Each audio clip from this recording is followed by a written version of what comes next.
नमस्कार दोस्तों। उम्मीद करता हूँ आप सभी खुश होंगे, स्वस्थ होंगे। आज जब पूरा विश्व एक वैश्विक महामारी, एक कोरोना रूपी महामारी से जब लड़ रहा है, उसके प्रति संघर्षरत है, संकल्पबद्ध है, उस समय हम सब व्यक्तियों का एक नैतिक कर्तव्य यह भी बनता है कि हम मानव व प्रकृति के मध्य जो संबंध है उन पर पुनर्विचार करें। वो इसलिए ज़रूरी है क्योंकि ये संकट के पीछे एक बहुत बड़ा कारण प्रकृति के साथ हमारा व्यवहार भी है। तो इसलिए मानव ने किस प्रकार प्रकृति को एक दोयम दर्जे का मानकर, प्रकृति को एक उपभोग की वस्तु मानकर किस प्रकार उसका विनाश किया है, किस प्रकार उसका अंधाधुंध दोहन किया है, उस पर पुनर्विचार करने का ये सबसे सही वक्त है। मनुष्य को यह सोचते वक्त यह भी ध्यान रखना पड़ेगा कि प्रकृति मनुष्य के बिना रहती आई है और रह सकती है, परंतु मनुष्य प्रकृति के बिना एक क्षण भी नहीं रह पाएगा। तो इसीलिए प्रकृति का अलग अस्तित्व स्वीकार करते हुए हमें पुनः विचार करना पड़ेगा। और ये सबसे अच्छा वक्त इसलिए है क्योंकि प्रकृति ने अपना एक विकराल रूप दिखाया है और साथ ही मनुष्य के पास इस समय है, एकांत है इस समस्या के प्रति बारे में पुनर्विचार करने का। तो मैं रोहित कुमार मीना, सहायक आचार्य, राजकीय महाविद्यालय खेरवाड़ा से मैंने सोचा कि क्यों ना पर्यावरण से रिलेटेड अंतर्राष्ट्रीय स्तर पर जितने भी समस्याएं उठी, उनके समाधान के जो प्रयास किए, उनके प्रति एक जागरूकता भी फैलाई जाए और साथ में ऐसे मुद्दों को इस रूप में भी लिया जाए कि वो बच्चों के ज्ञानवर्धक भी हो। तो वो जागरूकता भी फैलाएगा और ज्ञानवर्धक भी होगा। जागरूकता इसलिए क्योंकि इन समस्याओं के प्रति लोगों को जानने को मिलेगा, और ज्ञानवर्धक इसलिए कि सभी प्रतियोगिता परीक्षाओं में पर्यावरण या पर्यावरण से रिलेटेड समस्याओं का एक बड़ा सेक्शन आज के समय में आता है। और साथ ही जितने भी ग्रेजुएशन लेवल के विद्यार्थी हैं उनके एनवायरमेंटल स्टडीज़ का एक कंपलसरी पेपर होता है, उसके लिए भी ये उतना ही उपयोगी है। तो हम शुरुआत करते हैं आज उस वैश्विक पर्यावरणीय समस्या से जिसके प्रति अभी तक सबसे ज़्यादा सफलता प्राप्त की गई है, या उसको बचाने के लिए जितने प्रयास किए गए उनको सबसे सफल रूप से क्रियान्वित किया गया है। और उस समस्या का नाम है ओजोन क्षरण। इसको ओजोन डिप्लीशन भी बोलते हैं, इसको ओजोन होल के नाम से भी कहा गया बाद में। और इसी रूप में हम इसकी चर्चा करेंगे, या इनके सभी पक्षों को लेते हुए हम इसकी चर्चा करेंगे। तो आइए हम शुरुआत करते हैं। जब इस विषय के बारे में हम पढ़ते हैं तो सबसे पहला शब्द आता है ओजोन। तो ओजोन है क्या? जब ओजोन की बात करते हैं तो ये ऑक्सीजन का ही एक प्रकार है। ये जो गैस है ये ऑक्सीजन का ही एक प्रकार है। इसमें क्या होता है, ऑक्सीजन का एक परमाणु लेते हैं और एक अणु लेते हैं, या कहें कि ऑक्सीजन का एक एटम लेते हैं और एक ऑक्सीजन का मॉलिक्यूल लेते हैं, और वो दोनों मिलकर O3 बनाते हैं, जो कि ओजोन का सूत्र है। मतलब एक O + O2 = O3। अब ये बात ये है कि O2 + O3 ये कहाँ बन रहा है, क्या हो रहा है? तो ये जो ऑक्सीजन है ये मुख्यतः बनती है समताप मंडल में। यहाँ वहाँ पे एक लेयर भी, इसके बारे में आगे स्लाइड में चर्चा करेंगे।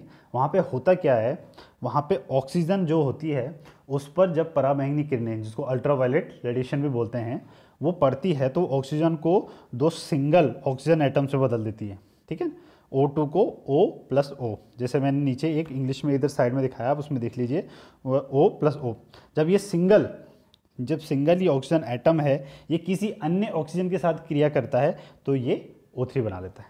तो इसको हम सिंपल शब्द में दोबारा कहें तो जैसे मान लो कि ऊपर के मंडल में, समताप मंडल में, वहाँ पे ऑक्सीजन ही ऑक्सीजन है, तो किसी एक ऑक्सीजन पर पराबैंगनी किरणें पड़ती है, वो टुकड़ों में बढ़ जाता है, 2 O2 टुकड़ों में बढ़ जाता है O + O।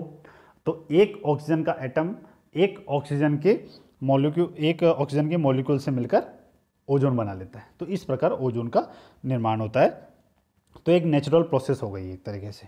ठीक है, तो अब इसको उल्टा भी लें तो उसी ओजोन पर जब अल्ट्रावायलेट पड़ती है तो वो टुकड़ों में बदल जाएगा किसमें, O + O2, मतलब जिससे बना था एक एटम से, ऑक्सीजन एटम से, और एक ऑक्सीजन मॉलिक्यूल से।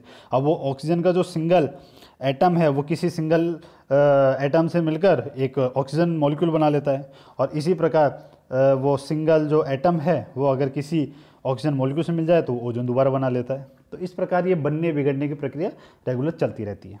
ठीक है, तो मुख्यतः हमें ध्यान रखने वाली चीज़ क्या है, ये ऑक्सीजन का एक प्रकार है और इसका सूत्र O3 है ना। और इसका मुख्यतः निर्माण होता है कहाँ, समताप मंडल में, जहाँ पर पराबैंगनी किरणें आती हैं उनके प्रभाव से। ठीक है, अब हम बात करते हैं जैसे कि हमने पिछली स्लाइड में कहा था समताप मंडल में, तो हम एक संरचना देखें, ठीक है, जिसमें नीचे नीचे अपने यहाँ पे क्षोभ मंडल आता है। क्षोभ मंडल कहाँ तक होता है, माना जाता है कि 0 से 10 किलोमीटर तक, उसके ऊपर समताप मंडल होता है। तो समताप मंडल का वैसे तो रेंज होता है 10 से 50 किलोमीटर का, पर समताप मंडल जिसको स्ट्रेटोस्फीयर भी कहते हैं, उसका जो निचला भाग होता है ना, उसके निचला भाग जो कि कहा जाता है नीचे से, मतलब क्षोभ मंडल जहाँ पे ख़त्म होता है 10 किलोमीटर से और 30 किलोमीटर, इतना ओजोन परत की एक लेयर होती है। निर्माण कैसा होता है, जैसे मैंने अभी ऊपर की स्लाइड में बताया, तो ओजोन परत की एक लेयर होती है, ठीक है, इसको ही कहता है ओजोन परत, ठीक है। तो इसको याद करने वाली क्या बात है, ये एक समताप मंडल का पार्ट है, ठीक है। तो मुख्यतः ओजोन कहाँ पे हुई, समताप मंडल के निचले हिस्से में। ऐसे नहीं है वहीं होती है, नीचे क्षोभ मंडल में भी होती है, परंतु उसका मुख्यतः निर्माण और मुख्यतः जगह इसकी समताप मंडल में ही है। अब बात करते हैं कि ओजोन का कार्य क्या है। ओजोन को क्या है, इसकी 2 प्रकार से भूमिका है। क्षोभ मंडल में जो ये थोड़ी कम मात्रा में होती है, काफ़ी कम मात्रा में होती है, वहाँ भी जितनी भी मात्रा में होती है वो एक हानिकारक रूप में होती है, और एक जलवायु परिवर्तन के लिए के जो कारक होते हैं, ग्रीन हाउस गैसें, उसका एक महत्वपूर्ण भाग भी होती है, ठीक है। तो ये जब अब दूसरे रूप में कहें तो हम क्या कह सकते हैं कि ओजोन जब क्षोभ मंडल में होती है तो एक हानिकारक है, एक हानिकारक गैस है, परंतु जब यह समताप मंडल में होती है तो वो बहुत उपयोगी होती है। क्यों? क्योंकि ये सूर्य से आने वाली जो अल्ट्रावायलेट रेज है, पराबैंगनी किरणें हैं, जो कि बहुत विनाशकारी भी हो जाती है अगर ओजोन परत ना हो, तो उन किरणों से, उन विकिरणों से हमारी रक्षा करती है, उनसे हमें बचाती है। अब होता क्या है, सूर्य से जो अल्ट्रावायलेट रेस आती है वो ऐसा नहीं है कि वो एक ही प्रकार की होती है, उनका मुख्यतः 3 प्रकार होता है, ultraviolet A, ultraviolet B, ultraviolet C. अब साइंस के जितने विद्यार्थी हैं वो एक चीज़ जानते होंगे, जिस चीज़ की वेवलेंथ ज़्यादा होती है उसकी एनर्जी कम होगी, क्योंकि एक दूसरे के विपरीत संबंध होता है, और जिसकी वेवलेंथ कम होगी उसकी एनर्जी ज़्यादा होगी, और जिसकी एनर्जी ज़्यादा होती है वो ज़्यादा हानिकारक होता है। तो होता क्या है, अल्ट्रावायलेट ए है, उसकी वेवलेंथ सबसे ज़्यादा हुई तो एनर्जी उसकी सबसे कम हुई, और अल्ट्रावायलेट सी है, उसकी जो वेवलेंथ है वो सबसे कम होती है और उसकी एनर्जी सबसे ज़्यादा होती है।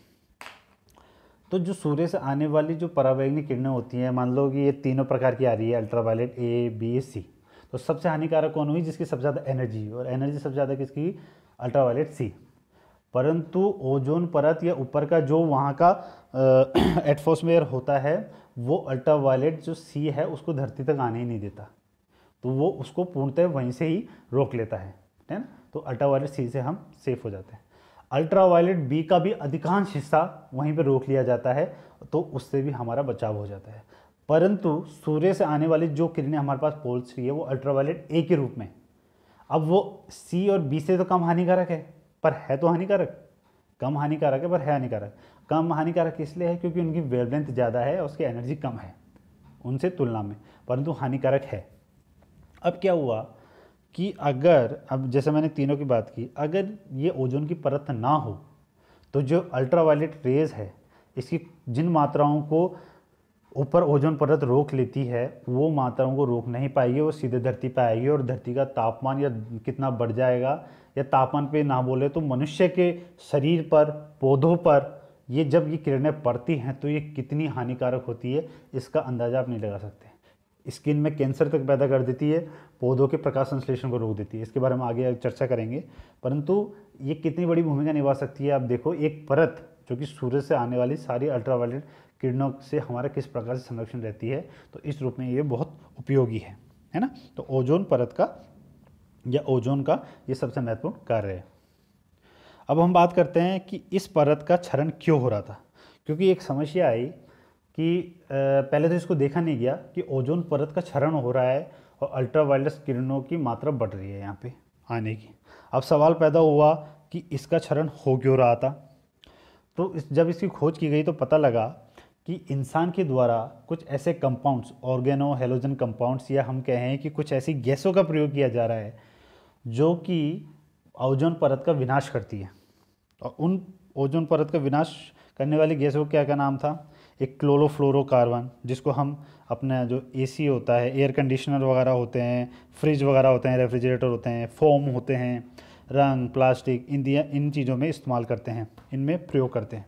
इसी प्रकार से halogen, methyl chloroform, carbon tetrachloride, ये जो रासायनिक पदार्थ हैं ये भी ओजोन परत को नुकसान पहुंचाते हैं। अब यहाँ पे सबसे इम्पोर्टेंट क्या है, नाम याद रखना, क्लोरोफ्लोरोकार्बन का, हैलोजन का, मिथाइल क्लोरोफॉर्म का और कार्बन टेट्राक्लोराइड का। क्योंकि अब जब हम बात करेंगे नष्ट करने के जो प्रयास किए गए थे उनमें इनका नाम पुनः आएगा, तो ये याद करना जरूरी है। अब ये नुकसान कैसे पहुँचाते हैं कि मान लो किसी चीज़ में यूज़ की गई CFC, जिसको हम क्लोरोफ्लोरोकार्बन कहते हैं, ठीक है, जब ये मुक्त होती है, मतलब जिस चीज़ में प्रयोग कर रहे हैं वहाँ से निकलेगी, अब ये वायुमंडल में घूमेगी। अब चक्कर क्या है, ये वायुमंडल ये इतनी स्थिर होती है कि ये ना तो नष्ट होती है और ना किसी के साथ क्रिया करती है वायुमंडल में। ये धीरे धीरे धीरे धीरे धीरे विभिन्न वायुमंडलीय प्रभावों से उनसे पहुँच जाती है समताप मंडल में। अब जैसे समताप मंडल पड़ेगी तो इस पर आएगी अल्ट्रावायलेट किरण, मतलब समताप मंडल में जैसी CFC पहुंचती है इस पर अल्ट्रावायलेट किरण पड़ती है या पराबैंगनी किरणें पकड़ती हैं और ये CFC को तोड़ देती हैं। और CFC में तोड़ने के बाद इसमें से जो क्लोरीन होता है वो अलग हो जाता है, ठीक है, इसमें से जो क्लोरीन होता है वो अलग हो जाता है। अब ये जो क्लोरीन होता है ये जो ओजोन मंडल है वहाँ ये क्लोरीन क्या करता है, जो समताप मंडल में जो ओजोन परत है वहाँ पे जितने भी ओजोन है उनसे क्रिया करना स्टार्ट कर देता है, ठीक है। मतलब CFC जब था तब किसने क्रिया की नहीं, बस CFC जैसे ही समताप मंडल में ओजोन परत के पास पहुँचता है तो अल्ट्रावायलेट किरणों से विभाजित हो जाता है, क्लोरीन को मुक्त कर देता है और क्लोरीन ओजोन परत में उपस्थित ओजोन से क्रिया करने लग जाता है। अब ओजोन से वो क्रिया करने लग जाएगा, मतलब ओजोन को वो तोड़ने लग जाएगा। जैसे कि मैंने एक नीचे स्लाइड में इसमें बताया गया है, अभी देखिए इसका सूत्र CFC पर नीचे सूत्र देखिए इसका, इसी के बारे में जो ये इक्वेशन बताई गई है इसी को शब्दों में लिखा हुआ है, तो इक्वेशन देखिए जिससे आपको समझ में आ जाएगा कि CFC पर पड़ रही है अल्ट्रावायलेट विकिरण और उससे क्लोरीन मुक्त होता है। अब ये क्लोरीन वहाँ के ओजोन से क्रिया कर लेता है, ठीक है, Cl+O3, मतलब क्लोरीन ओजोन से क्रिया कर रहा है और ClO बना रहा है और ऑक्सीजन मुक्त कर रहा है। अब यहाँ पे एक चीज़ समझने वाली चीज़ क्या है, ओजोन परत को नुकसान कैसे पहुँचा रहा है। क्लोरीन ओजोन से क्रिया कर रहा है, मतलब ओजोन को नष्ट कर रहा है, ठीक है, एक रूप में। अब जब ये ClO बना रहा है तो ये ClO कोई सिंगल ऑक्सीजन का परमाणु जो है, जो भी उसका एटम है उसको ढूंढता फिरता है और उससे जाके क्रिया बना लेता है। और जैसे ClO किसी ऑक्सीजन उसे एटम से क्रिया करता है तो ये पुनः क्लोरीन आयन मुक्त कर देता है। मतलब जब ये सिंगल क्लोरीन के रूप में आया था तब भी ऑक्सीजन को यूज़ कर रहा था और ऑक्सीजन को नष्ट कर रहा था, मतलब यूज़ किया मतलब ऑक्सीजन को वो ओजोन को कम कर रहा है और लास्ट में जाकर भी ये क्लोरीन को मुक्त कर रहा है। तो इसका मतलब एक क्लोरीन पहले ही ओजोन को लेकर पकड़ रखा है और लास्ट में पुनः जाके क्लोरीन को मुक्त कर देता है, तो ये फिर और ओजोन को पकड़ेगा। तो इस तरीके से ये ओजोन के साथ क्रियाएं करते रहते हैं और ओजोन को ख़त्म करते रहते हैं। तो ओजोन की नेचुरली बनने की जो प्रक्रिया है उससे ज़्यादा उसको नष्ट करने की प्रक्रिया तेज हो जाती है, तो इसलिए ये नुकसानकारक होता है। ये कहा जाता है कि एक क्लोरीन, मात्र एक क्लोरीन 1,00,000 ओजोन मॉलिक्यूल्स को नष्ट कर सकता है, 1,00,000 प्रक्रियाएं करके। तो इस सिंपल शब्दों में क्या हुआ, यहाँ से विभिन्न, जैसे मान लो फ्रिज है, रेफ्रिजरेटर है जो है, इसमें CFC है, निकली धीरे धीरे पहुँच गई ओजोन परत के पास में, ओजोन परत में जैसे गई तो वहाँ से अल्ट्रावायलेट किरणें उस पर पड़ी, वहाँ से क्लोरीन मुक्त हो गया और क्लोरीन जैसे मुक्त हुआ वो ओजोन से क्रिया करने लग गया, ओजोन को नष्ट करने लग गया। अब उससे बना ClO जो है वो पुनः किसी सिंगल ऑक्सीजन एटम से मिलकर पुनः क्लोरीन को मुक्त कर देता है, फिर वो और किसी और से क्रिया करता है। तो इस प्रकार ये ओजोन परत को नुकसान पहुंचाता रहता है। तो यहाँ पे जो मुख्य चीज़ याद करने वाली चीज़ क्या है, एक तो इन गैसों का नाम और एक इसका किसके प्रभाव से कौन से आयन मुक्त होते हैं, उनका कितनी प्रभावशाली क्षमता होती है, इसके बारे में। अब क्या हुआ है कि एक शब्द हुआ ओजोन परत में छेद वाला। हुआ क्या था, एक बात आई कि अंटार्कटिका जो है उसके ऊपर एक ओजोन परत का छेद हो चुका है।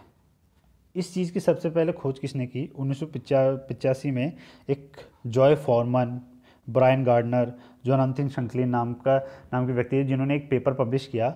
उसके आधार पर इस चीज़ का सबसे पहले पता लगा या प्रकाशन में आई, फिर इसकी जांच की गई तो वास्तविकता में ये पाया गया कि हाँ इस प्रकार की घटनाएं हो रही है। और इसका तत्काल समाधान करने के प्रयास किए गए, क्योंकि ये कितना बड़ा संकट हो सकता था, पूरा विश्व खत्म हो सकता है। अगर वो ओजोन परत ना हो तो पूरा विश्व मानव जाति पे संकट का पैदा हो जाएगा। आप सोचिए कितना बड़ा काम कर रही है वो ओजोन परत, पूरे पराबैंगनी किरणों को खुद झेल रही है, और जिसमें सबसे ज़्यादा जो तीव्र हैं, जो सबसे ज़्यादा हानिकारक है, उसको तो वो आने नहीं देती, ठीक है। और जो सबसे कम हानिकारक है उनको इतनी जितनी हमें ज़रूरी है उतनी आने दे रही है। अगर वो भी ना हो तो आप सोचिए कितना विकराल रूप ले सकती है। तो इस चीज़ की खोज की गई। तो ओजोन परत में जो छेद होने वाली बात है वो मुख्यतः अंटार्कटिका लेकर बात होती है। अब ये अंटार्कटिका को लेकर क्यों हुआ, ये वैसे तो जितने भी सिविल सर्विस की तैयारी करने वाले विद्यार्थी हैं उनके लिए ज़्यादा उपयोगी हो जाता है, क्योंकि वहाँ पे डिटेल में क्वेश्चन आता है। अन्य प्रतियोगिता परीक्षाओं में इतना विस्तृत नहीं आता है। फिर भी आप एक समझ लीजिए, कहा जाता है कि यार CFC वहाँ तो कोई इंसान भी नहीं रहता, वहाँ तो कोई फ्रिज भी यूज़ नहीं होता, वहाँ पे कोई ये भी नहीं होता, तो वहाँ पे CFC कहाँ से आ गई, ये कहाँ से आ गई। तो होता क्या है, इसे कई सारे कारण हैं, पर मैंने इसको 2 कारणों को लेकर बात की है। क्या होता है, मैंने जैसे आपको बताया CFC वगैरह बहुत स्थिर होते हैं, ये धीरे धीरे धीरे धीरे धीरे धीरे ऊपर की तरफ जाते रहते हैं और उस क्षेत्र में आकर्षित होते हैं जहाँ पे इनका आकर्षित करने वाली प्राकृतिक संरचनाएं मौजूद हों, ठीक है। या ये कहें कि इस तरह का वातावरण जो कि इस तरह की गैसों को आकर्षित करता है वो वहाँ उपस्थित हो, और ये अंटार्कटिका में उपस्थित है। अंटार्कटिका में क्या होता है, वहाँ पे एक पोलर स्ट्रेटोफेरिक क्लाउड्स बनते हैं जिसको PSC बोलते हैं, वो इन चीज़ों को आकर्षित करता है अपनी तरफ, ठीक है, और अपने आप को क्रिएट करता रहता है और उसको आकर्षित करता रहता है। उसी के कारण यहाँ पे कंडीशन बनती है। अब ये सवाल पैदा होता है कि ठंडी जगह तो और भी हैं, तो ये अंटार्कटिका में क्यों बनी। तो दिक्कत वो इसके वजह क्या है, जो पोलर स्ट्रेटोफेरिक क्लाउड्स होते हैं उसके साथ ये भी ज़रूरी है कि बहुत स्थिर रूप में हो, मतलब वहाँ पे सर्दी रेगुलर रूप में हो और उतनी ही प्रभावशीलता से हो, और ये होता है अंटार्कटिका में। आर्कटिक जो है उसमें टेम्परेचर बीच में चेंज होता रहता है, इसलिए वहाँ पर इतना ओजोन परत में छेद नहीं हुआ जितना अंटार्कटिका में हुआ है। ये मैंने काफ़ी संक्षिप्त में बताया। डिटेल में मैं इसके लिए सिंगल वीडियो बनाऊंगा, वो उसी एग्ज़ाम के लिए उपयोगी होगा, और वो सिविल सर्विस के एग्ज़ाम के लिए उपयोगी होगा, अन्य एग्ज़ामों के लिए उतना नहीं, ठीक है। तो इसको इतना ही जाना काफ़ी है। अब बात यह आती है कि ओजोन परत में जो छेद हो गया उसकी वजह से जो पराबैंगनी किरणें आएंगी उनसे नुकसान क्या क्या होगा। मैंने एक तो बताया त्वचा कैंसर, जब वो अल्ट्रावायलेट रेस अभी तक तो A आ रही है वो ज़्यादा आएंगी, B C ये जो प्रभावशाली और भी ज़्यादा हानिकारक है, ये जो अल्ट्रावायलेट्स होती है ये हमारे त्वचा में कैंसर उत्पन्न कर देती है, इसकी संभावना बढ़ा देती है, यहाँ तक कि मनुष्य और जानवरों में उनके DNA तक को चेंज कर देती है ना। तो और एक चीज़, इससे आँखों की समस्या बहुत बढ़ती है जिसको हम मोतियाबिंद बोलते हैं, उससे बहुत ज़्यादा प्रभाव पड़ता है। श्वास रोग, हृदय रोग, इस पर बहुत प्रभाव पड़ता है। पेड़ पौधों की जो प्रकाश संश्लेषण क्रिया है वो पूरी तरह से प्रभावित हो जाती है। आप सोचिए, पेड़ पौधे जो कि कार्बन डाइऑक्साइड लेकर ऑक्सीजन हमें देते हैं, अगर उनकी प्रकाश संश्लेषण क्रिया प्रभावित हो गई तो कितना प्रभाव पड़ेगा, है ना। और जो जलीय जीव होते हैं उनकी लाइफ को भी बहुत ख़राब करती हैं। और जितने कुछ फसलें हैं जैसे मक्का हुआ, चावल हुआ, मटर हुआ, गेहूँ हुआ, इनकी फसलों के उत्पादन में बहुत कमी आती है।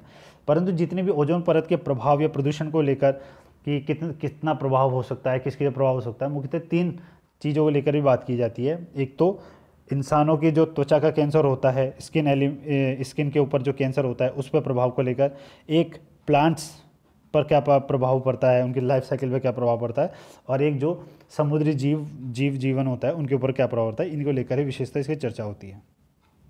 अब बात करते हैं इसको बचाने के क्या प्रयास हुए।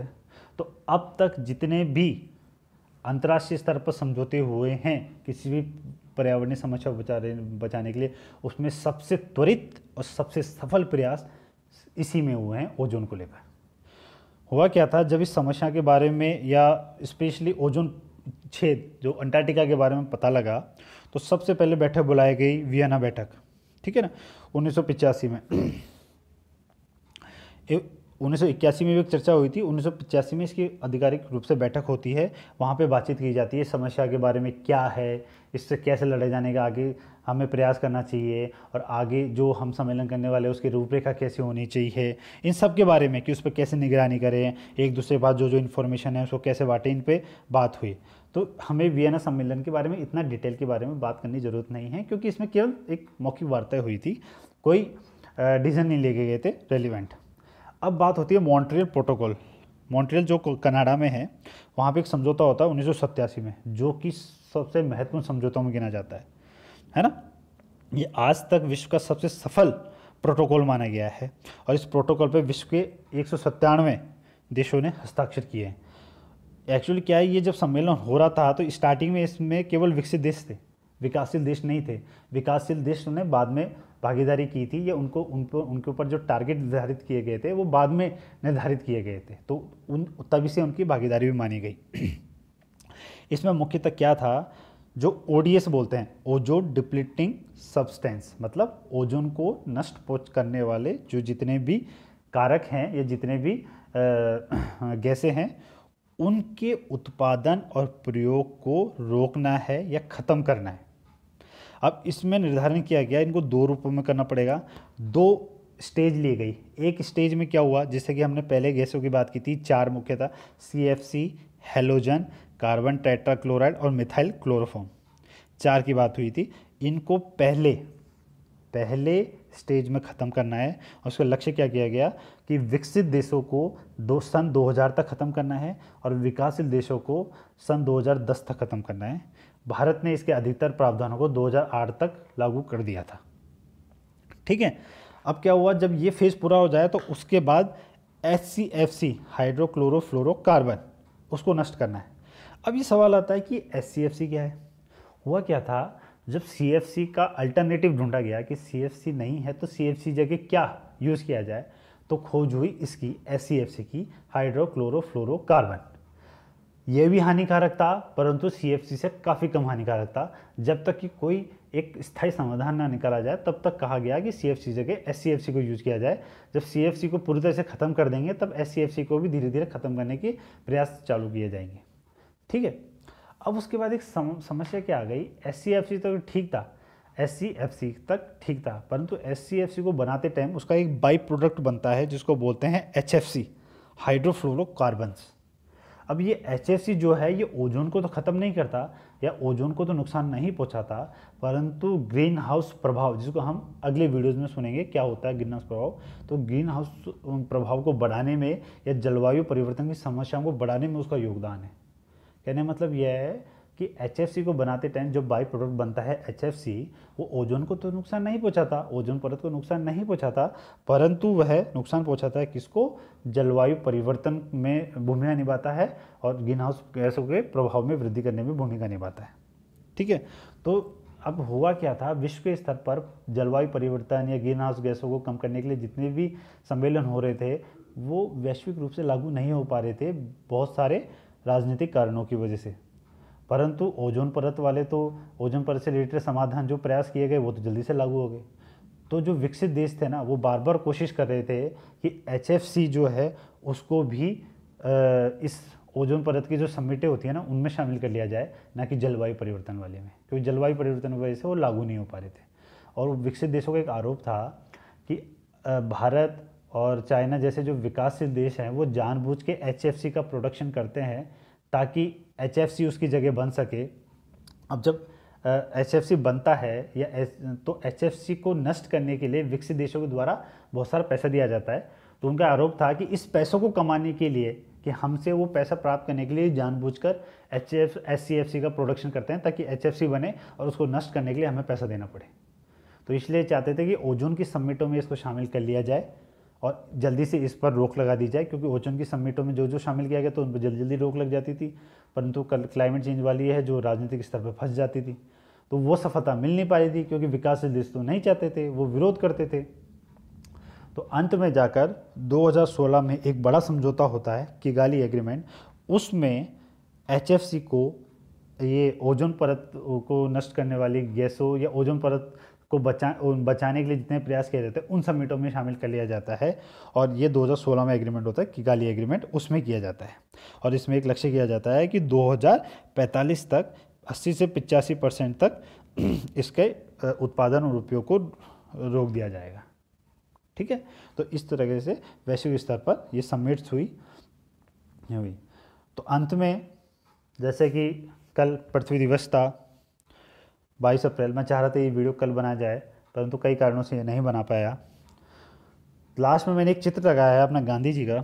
गांधी जी के पर्यावरणीय विचारों को पढ़ना बहुत आवश्यक हो गया आज के टाइम पर, क्योंकि जितना भी वैश्विक स्तर पर पर्यावरण को बचाने के लिए प्रयास किए जा रहे हैं, उसका एक तीसरा विकल्प गांधी ने दिया था और उसमें उन्होंने निजी जीवन में उसको जीकर बताया था। ठीक है, तो उस चीज़ को तो हम किसी और वीडियो में चर्चा करेंगे विस्तृत रूप से, क्या क्या विचार थे, कैसे कैसे उसको अपनाया।